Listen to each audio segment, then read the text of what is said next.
talking about continues to soar. Interest rates are on the rise. Fears of a recession looming. All this while people continue to not go back to work. Melissa Armo, the founder of the Stock Swoosh LLC.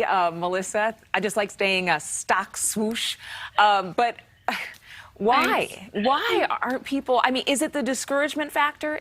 Is that why we're not seeing as many people get back to work and have? There's so many jobs that are available right now. There are, but unfortunately, since COVID, we've created a country now where we're just not as productive.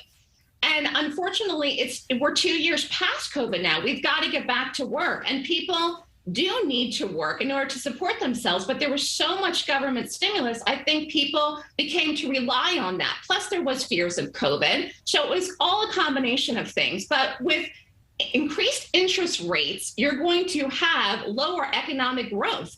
And that's a problem, specifically if we do not have people come back to the workforce. So the market's down this morning. It sold off yesterday. Today could, I hate to say it, but today could actually be worse than yesterday for the market going into the weekend. And that's scary for people that have money invested in long-term retirement accounts. I will say this, the rest of the year is probably going to be rocky for the market.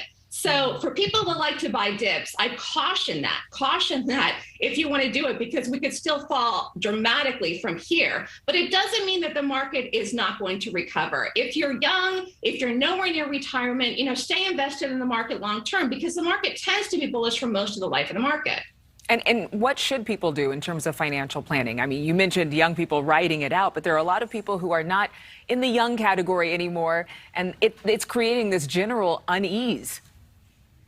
Well, to be honest with you, I think people should have sat down with their financial advisor probably about 2 months ago when we had that big sell-off because of the issue in Ukraine and Russia, and sat down and came up with a plan, because we've sold off a lot since there. When you look at the market since January, we've done nothing but sell off. We have not made a new high in the market at all this year. And that is something that we haven't done for so long. We've been raging up. We've been very bullish. These are all gains. Okay, so people have to put it into perspective. These are gains from the last several years. We rallied and made so many new highs in 2021. Now we're just falling off. So people do need to take accountability and sit down with their financial advisor, decide what to do. Because if you're actually retired right now or in a retirement age, you may want to consider selling. Because again, you may need the money, and we have a long way that we could possibly go down. I'm not saying that to scare people. Mm-hmm. I'm saying people need to be aware of the situation. And again, now they're talking about more embargoes next week on Russian oil, and they're going to continue now to do more bans. I mean, we don't know where that's going to go. So you have inflation. Then you have this low labor participation. Then on top of that, you have rising interest rates. And then on top of that, you have the Russia-Ukraine situation. So it's a perfect storm here, unfortunately, going into the summer months. If the market recovers this year, it's not going to be probably till the early fall or maybe late into 2022. Is there anything somebody can do in preparation for what looks like it could be coming, a recession? Oh, gosh, I wish I had the magic bullet to tell people what to do.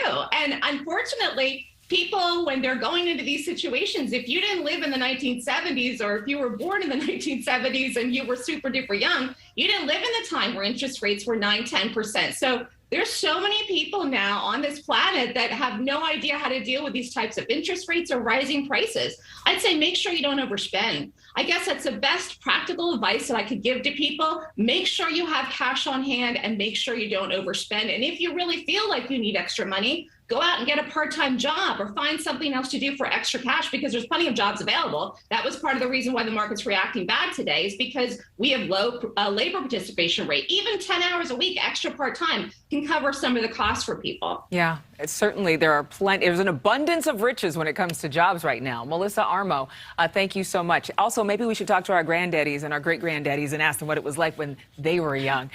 Thank you so much. Always good to get advice from our elders who are around during those times of high interest rates. Well, we're following. Thank you so much for watching. Make sure to click on the red subscribe button below so you can get more of News Nation's